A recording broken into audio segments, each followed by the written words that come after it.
На какво? На Кахут. Това какво е? Почна клипа. Здравейте, приятели! Днеска ще ви съобщя една новина. Тъй като един мой приятел, UiderBG се казва, той няма канал, аз имам и ще снимам поредичка. Имаме двамата сървър. От сървър Pro, ако ще ме питате. Долу в описанието ще ми бъде моя скайп, само моя скайп. Трябва да си направите кандидатура, като ето тази моята приятелка, която си направи кандидатурата, цялата кандидатура. Значи кандидатурата ви трябва да е пиксел арт. Дали ще е дали ще е глава, дали ще е звезда, дали ще е сърце, няма значение, просто без сърце, защото то се прави лесно и на всеки му харесва. Така, тя е направила панда, нали така? Ихо, може да се обадиш, ако искаш. Да. Тя е направила панда и тук се направила книжка, но вие ще ми го напишете в Skype или може да влезете в гостите си.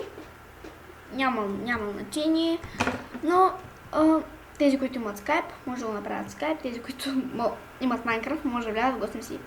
Сървърът не е премиум. Сега ще ви прочета съответната кандидатура на Розбол.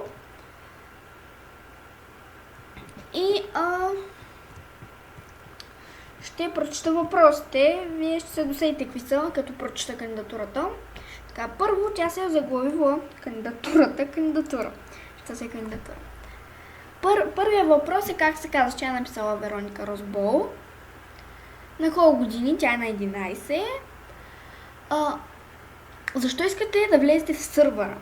Искам да съм в сървъра, защото обичам да играя Майнкрафт. Обичам да се запознавам с други хора и да се забавлявам. И петия въпрос са 5 въпроса.